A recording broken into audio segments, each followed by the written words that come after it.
Hey VC, it's Jim. It's been quite a while since I've done a video for the VC. It's been a crazy year for everybody, so probably don't need to go into much detail as to why I've been gone so long, but glad to be here and to make another video. So this is a vinyl tag for 2021, and we'll just jump right in. First question is discovery in 2020. This one I showed in, I think, my last video or one of my last videos, but it's Rachel's, and this is the C and the Bells from 1996. And there's a story behind why this was a discovery for me, but it's, how would you describe Rachel's? Rachel's is kind of new classical / post-rock. Jason Noble from Rodin was part of Rachel's, and I knew Jason in college, but I didn't know anything about this particular group. And so it was really great to discover this and to realize that there's still a lot of great music that I just don't know about, and that's always a good and exciting thing. The next question was a quarantine buy. It's kind of odd. I actually didn't buy that many records this last year. Nothing compared to the 2 years before when I was really trying to replace a lot of my records from after the fire. But when the quarantine kind of first started, for some reason I was looking for sort of, comfort food records, I guess. And I ended up buying several Beatles records. I've never been a huge Beatles person. This is Revolver. I bought like the White Album, Sgt. Pepper's, and Rubber Soul. I've always enjoyed the Beatles, but I didn't grow up with them as sort of, my foundational music.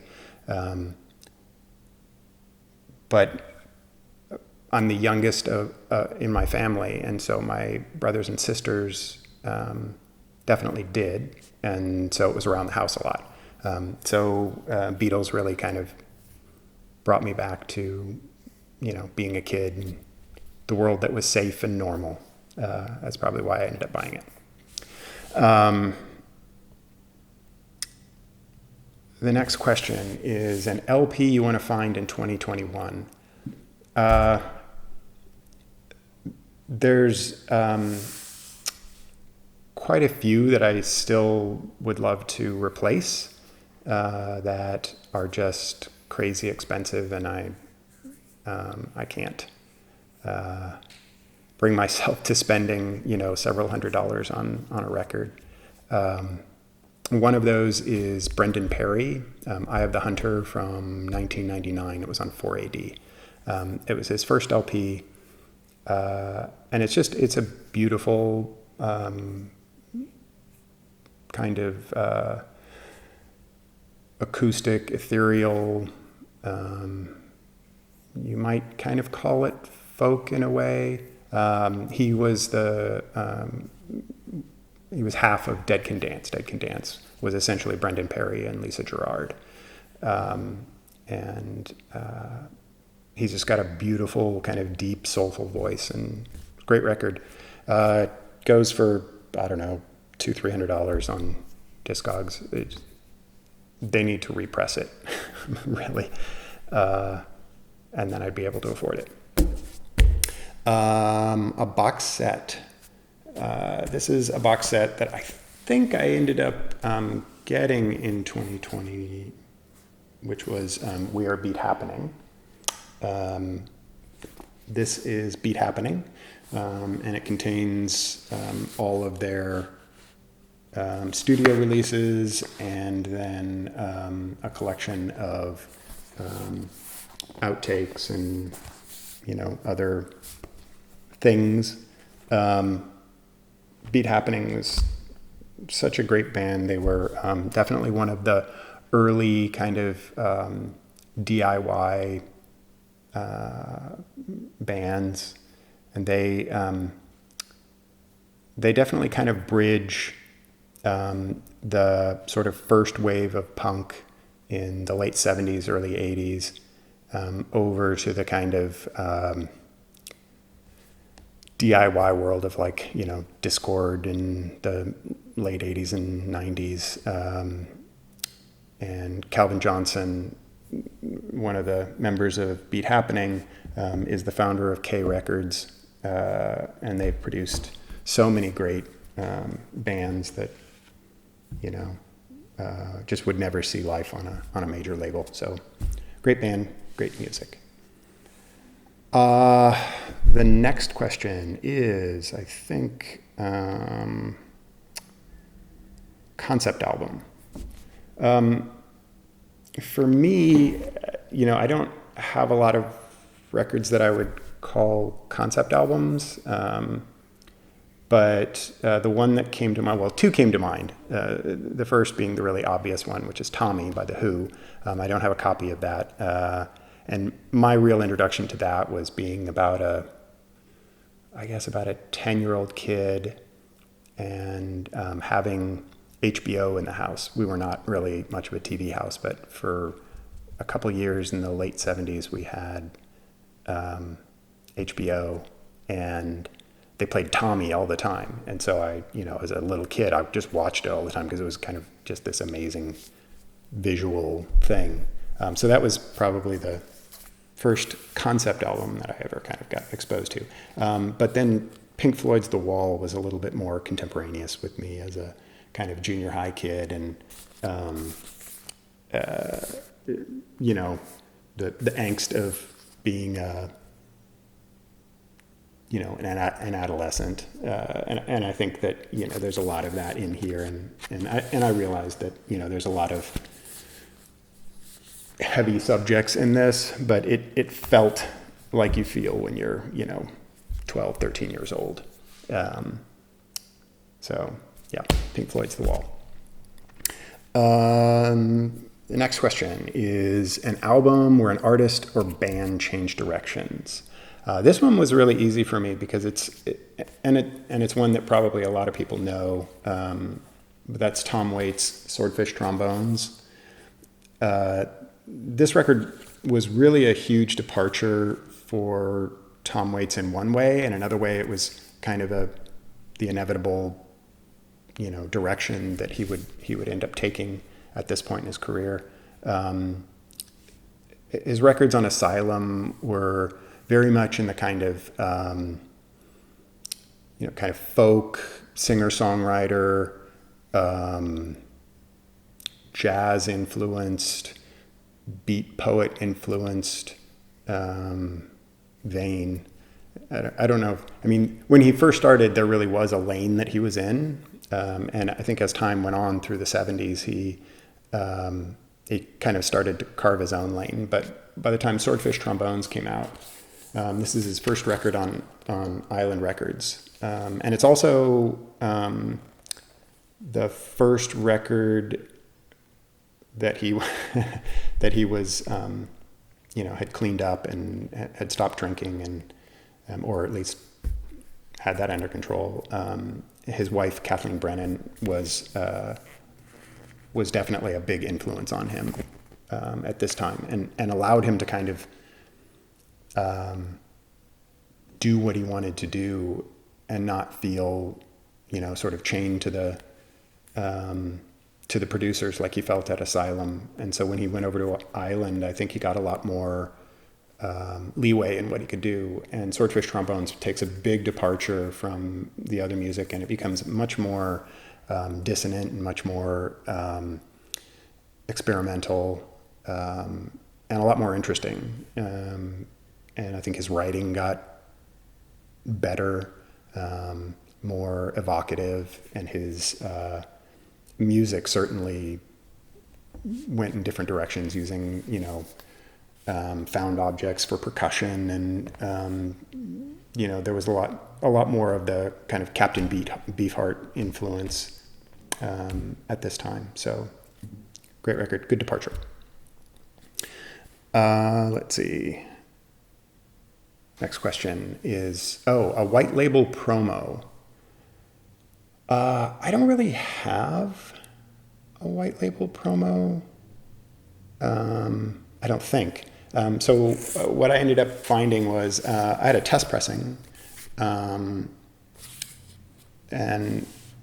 that's a band called Sneaks.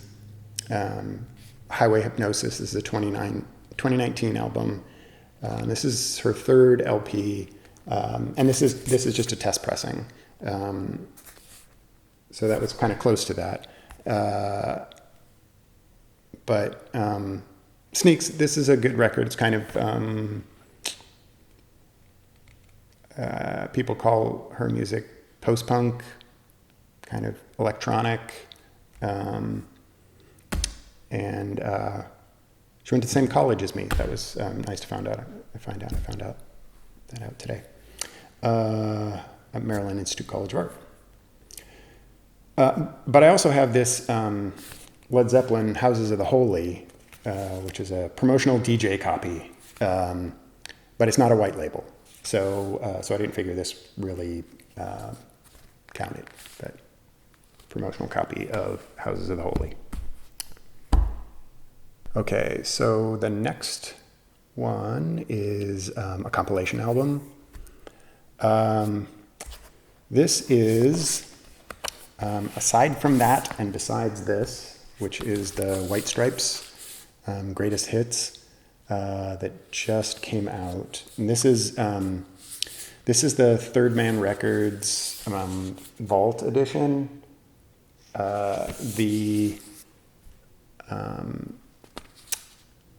The regular release has a different name, and it's only a 2 LP set, and the Vault edition is a 3 LP set, which includes a bunch more material. I haven't had a chance to listen to this. I believe it's B-sides, but I can't remember exactly what's on the third record. But it's a Vault release, so it's also got magnetic poetry, and it's got some prints. I won't go deep into this, but yeah, that's a compilation. You can't really beat White Stripes. Let's see. An album that tells a story. So this one is one that I haven't really shown much of, but they're records that mean a lot to me. And that's This Mortal Coil. And there was 3 This Mortal Coil records, which is a project from Eva Watts Russell of 4AD Records. And this is the 2019 press of this, and there's some beautiful photography and artwork in this. But the story behind this, for me, is in 1987, I guess. I was living in central Pennsylvania. I just happened to end up there after doing some traveling. And I met somebody, a friend of mine, and he had a band, and he had moved up to this town in Pennsylvania that we lived in because it was really cheap to live there. And he wanted to focus entirely on his music. We hit it off and spent a lot of time together. And I was over at his place on New Year's Eve, I believe it was, and the ground was covered in snow. It was snow everywhere, and he lived right across the street from a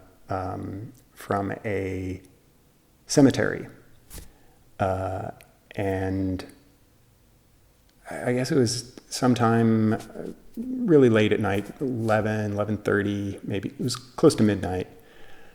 And he just thought, hey, we should go hang out in the cemetery across the street, because it was one of those big sort of flat cemeteries, and but it was kind of on a hill, so his house was kind of at the bottom of that hill. And so we put the speakers in his attic window and pointed them out towards the graveyard and turned this record on, which is this beautiful, serene kind of, I don't know how you describe it, but it's a very sort of ethereal record. So we put this record on, turned it up pretty loud, and when there's snow, there's probably, a foot of snow on the ground. And when there's snow like that, everything else is sort of dead quiet. And so it was just, we walked out the front door and the entire area was hearing this record.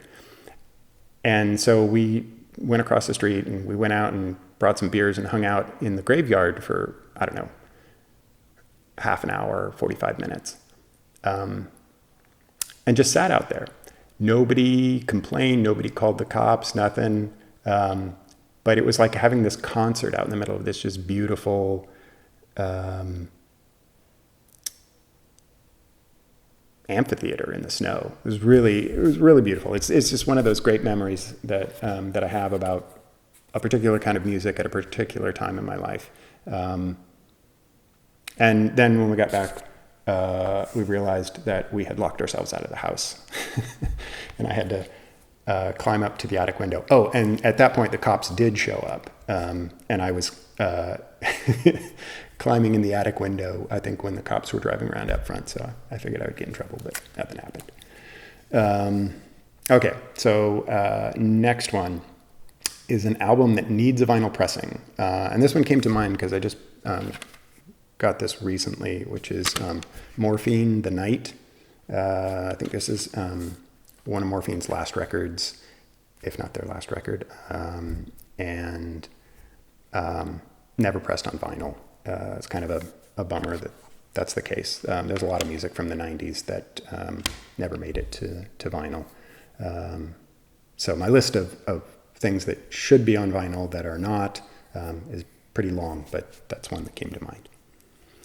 The next is a common record and an uncommon record. So my common record is, I figured I'd go for just about as common as you can get, which is Michael Jackson's Thriller. A friend of mine who loves to give me gifts that he thinks are funny gave me this. Thriller is Thriller. It was a fun record at the time, but yeah, it's not like you need it in your record collection. But it's funny that I have a picture disc of that. And an uncommon record.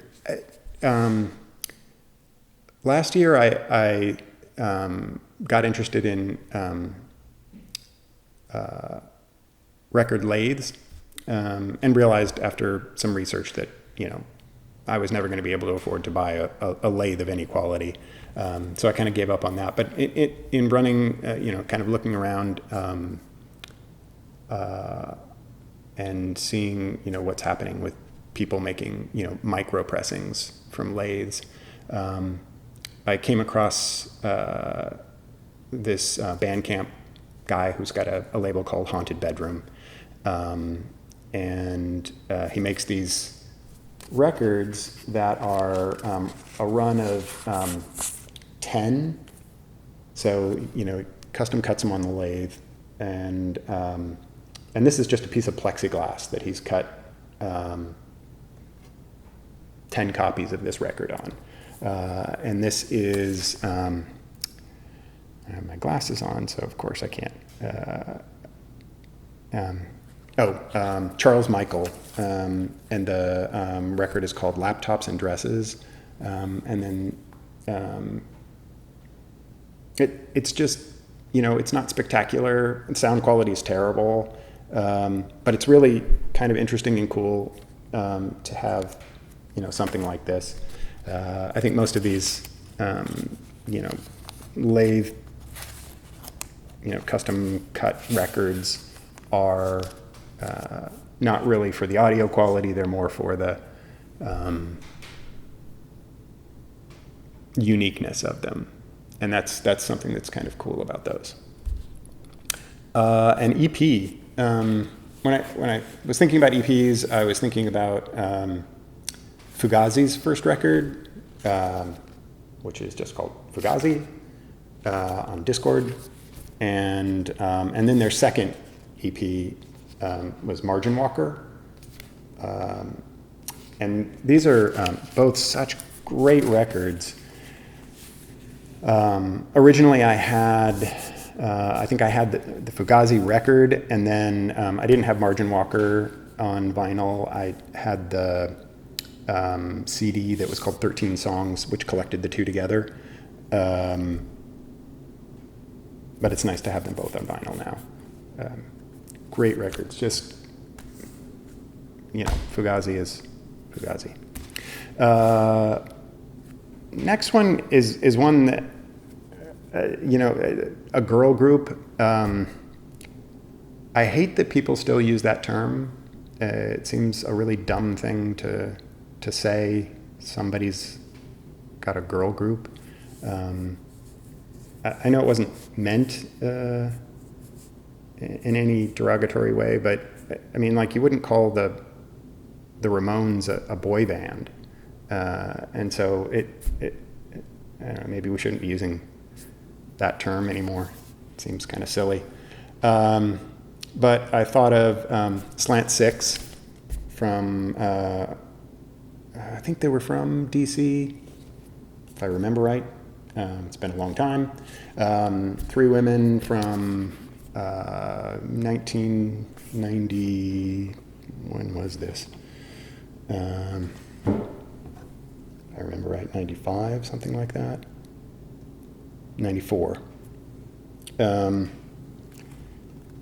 On Discord, really great sort of punk, DIY, the whole Riot Girl thing was happening, but I don't know that I would have considered Slant Six that. I think they were probably, excuse me, probably more of just punk indie kind of records.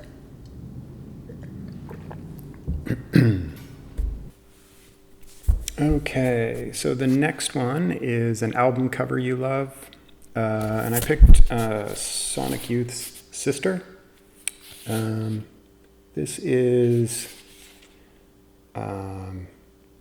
not the original pressing, which had another, it had a Richard Avedon photograph here, and that I guess they removed that because the label thought they were going to get sued, which they probably would have. But I've always loved this cover.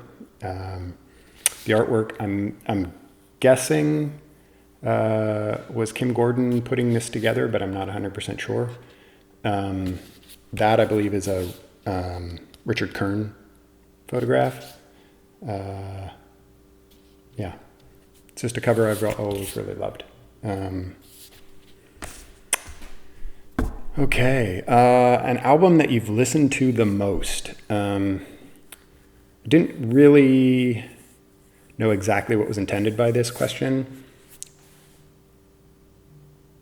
because I'm not even sure what record that would be. Is that Lifetime or in 2020, or I'm not sure. But the way I interpreted it was show a record that I listened to a lot. And I picked Ricky Lee Jones' Pirates. I listen to this record a lot, usually in the morning. It's just a record that just has a tone and a feeling that, it's not too harsh early in the day. It's just something I enjoy listening to. It's also something that's nice. I live in a house that's not that big, and so I don't really have a listening room that's separate from anything else. And when I put music on, it's pretty much going to fill up the whole house.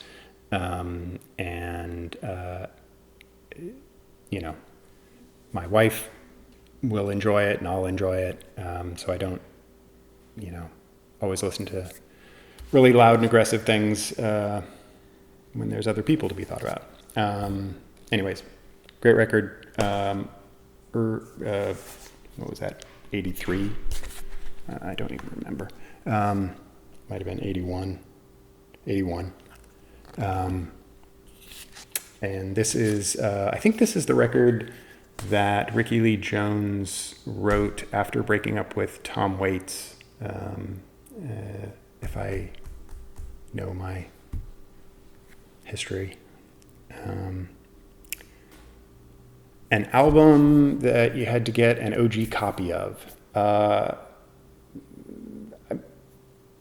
Most of the time I don't really concern myself with whether the record is an original or a sort of a repress. A lot of times I prefer the repress because it's going to be a cleaner record. It's not always necessarily a better pressing, but a great pressing that's got a lot of scuff marks and, that's not better than, something that's a good pressing but is perfectly clean. So, that's not a big concern of mine. But one record that I really wanted the original pressing of was Frankenchrist by Dead Kennedys. And the reason for that is that I love the Dead Kennedys, but I'm also a big fan of H.R. Giger, the artist, and of free speech. And the Dead Kennedys were sued for a poster that was inserted into this record. That's pretty graphic. I'm not going to show it because it's really graphic. But they were sued, and that suit went all the way to the Supreme Court. And they eventually won, but it was a huge deal, having to deal with freedom of expression. And there was a huge backlash in the 80s against artists who were in any way non-commercial. There was the whole Tipper Gore thing with, having to label records as being, unsafe for children if they swore on the record. And that affected a lot of artists pretty dramatically because it meant their records couldn't sell in, big stores who wouldn't carry any records with those labels. But in this case, it was a bit of free speech, but it was also a bit of my connection to the artist. And this record, they stopped printing the poster in it, I believe, over time. And so this was the only way that I could get that. So that's one that I wanted to have an OG copy of. And it wasn't super expensive, but it wasn't cheap. So it did matter to me to have that. The last album I purchased was Idiot Prayer from Nick Cave. And this is a concert that he sort of a concert of one that he did at Alexandra Palace in Australia, I believe, during COVID. It's just him with a piano and a lot of really amazing songs. I watched the stream of this, but I haven't had a chance to listen to the record itself. So, but the course, the songs were amazing. That was the last album I purchased. The next one is an album they don't get. This is I am a big fan of the Kronos Quartet, and they are a classical quartet, playing mostly modern classical. They break into jazz and some other things as well. I took my wife to see Kronos Quartet early on in our relationship, and when we left the concert, I asked her, "So, what'd you think?" And her comment was, "It's fine for whale music," and she was joking, and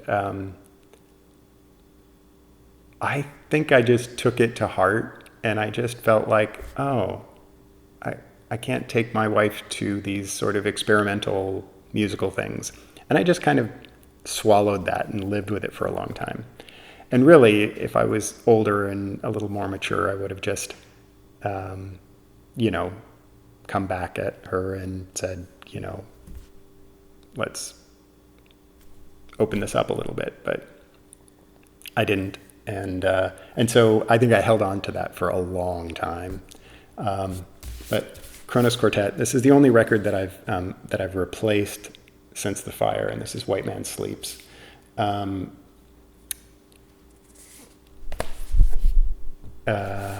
Since then, I've definitely been able to introduce my wife to a lot more music, and she's introduced things to me too. So,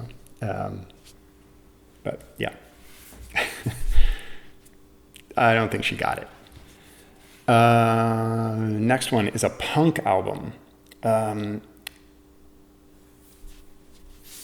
I have always had kind of difficulty with the punk label because growing up, punk originally kind of just meant going against the grain. It meant not really expected or commercial music.